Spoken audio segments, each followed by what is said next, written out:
They found the girl in the basement, tied to a rusted water heater with Christmas lights. But that's not the part anyone remembers.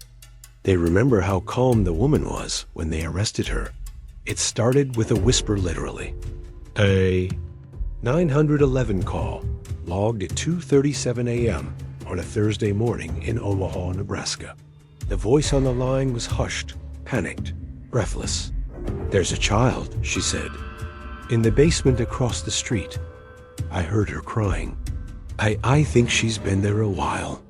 Detective Maureen Keller had been in the middle of reviewing paperwork from an unrelated domestic assault case when the alert came through.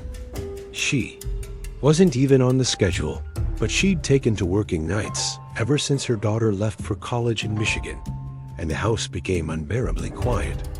She grabbed her badge and coat without a word, left her half-eaten sandwich on the desk, and drove toward 48th and Hamilton with a gut feeling that made her fingers tremble slightly on the steering wheel. The house in question was a 2-story duplex with sun-faded VINY siding and a sagging porch.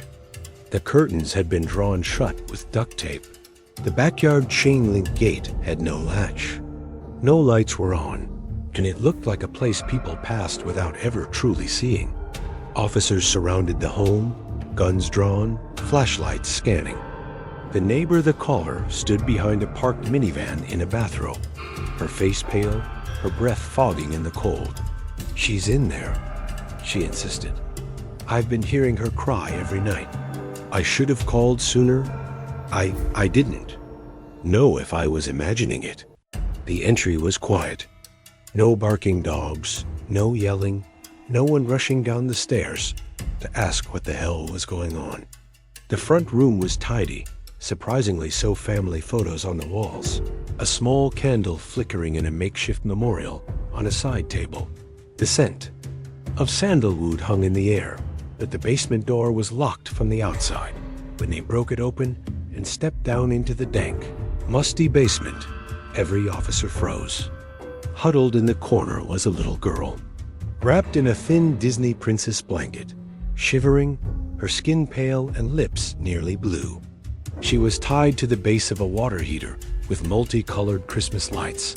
Her wrists raw were the plastic. Wires had bitten into her skin. A bowl of dry cereal sat near her feet, untouched. A bucket in the corner reeked of urine and feces. Her name was AvaSinclair, age 8. She'd gone missing 11 days earlier while walking home from school. Her mother, Jessica, had gone viral screaming outside the police station, demanding more media coverage, more boots on the ground, more help. If she was blonde, she had shouted through tears, "You'd have had helicopters out the first hour." And yet Ava had been less than 4 miles from her own bedroom the entire time. When the officers asked her who had taken her, she answered in a weak, cracked voice. Her name was Grace. GraceLaveau was arrested without incident 3 hours later, just 2 blocks away, in the break room of the nursing home where she worked the night shift. She was calmly eating a banana and reading the Bible. When officers surrounded her, she looked up, set the banana down neatly, and said, "Is she okay? Did she get cold last night?"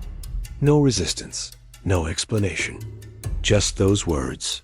She was a 41-year-old black woman, originally from Louisiana, with no criminal history. Her co-workers described her as quiet, efficient, a little strange sometimes, but harmless. Her neighbors said she mostly kept to herself, but remembered a period 3 years earlier when her behavior changed. After her son died, one woman recalled, she went real quiet, stopped decorating for Christmas, gained some weight. Then last summer, she started waving at kids again. "I thought it was sweet. Now I feel sick." Her house was a strange mix of ordinary and deeply disturbing. Upstairs, everything was spotless throw pillows fluffed, dishes clean and stacked, books arranged alphabetically. But in the back bedroom, Detective Keller found a locked closet. Inside were boxes of newspaper, clippings, all missing children, all girls, almost all of them white and under 10 years old. Some had been found, some hadn't. Each article was carefully highlighted, dates circled, words underlined in red ink. One clipping, Ava's, was pinned to the inside of the door like a trophy. There were also dolls, dozens of them, porcelain, plastic, cloth lined up neatly on shelves, some missing eyes, some wearing baby clothes. Every one of them had a name tag. Every one of them had a birthday written on the back. And in the closet's far corner, a pair of tiny shoes, still dirty. From the day Ava was taken, Grace didn't deny anything. In her first interview, she confessed without prompting. She described how she'd seen Ava playing with her backpack zipper at the corner of 49th and Elm. She watched her for a week, saw that she always walked home alone. The day she took her, she parked her old Taurus 2 blocks away and waited in. A hoodie and sunglasses. "She looked like my Gabrielle," she said flatly. "Same chin, same fingers. I thought maybe God sent her to replace what he took." Her own daughter, Gabrielle, had died at age 6 in a car accident. Drunk driver. 2 boned their Honda Civic at an intersection outside Baton Rouge. The man who hit them walked away with a concussion. Grace spent 3 months in a psych ward. Afterward, her file from Louisiana had no criminal charges, just hospitalizations, grief counseling, and a short stay in a women's shelter after a breakdown. Nothing that ever made it across state lines. "Why did you keep her tied up?" Keller had asked. "She wanted to go home," Grace answered. Gabrielle never wanted to go home. There were no signs Ava had been sexually assaulted. No physical. Abused beyond the restraints. She was fed cereal, crackers, canned fruit. Grace had left her with coloring books, crayons, a flashlight. She even sang to her some nights, according to Ava.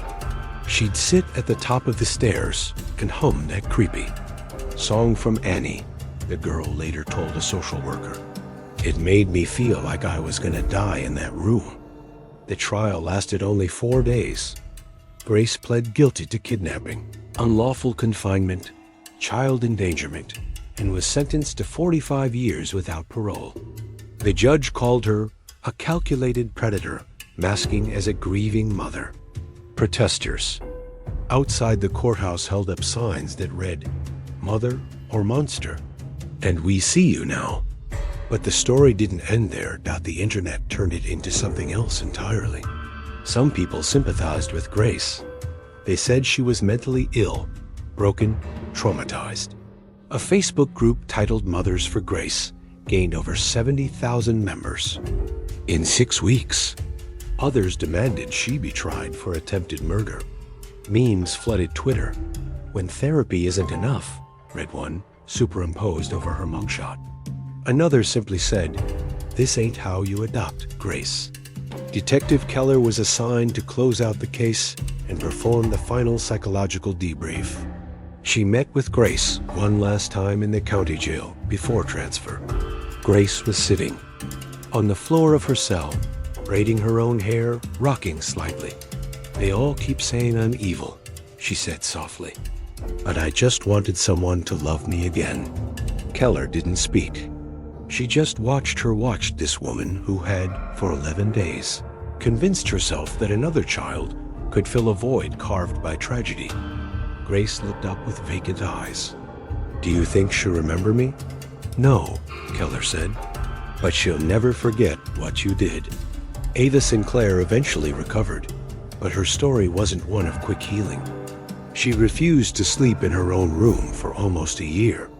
She didn't talk much. She started stuttering. Her mother quit her job to stay home full-time and moved to a new house in Lincoln. To this day, when asked where she went for those 11 days, Ava doesn't say kidnapped. She says, "I was someone else's daughter for a little while."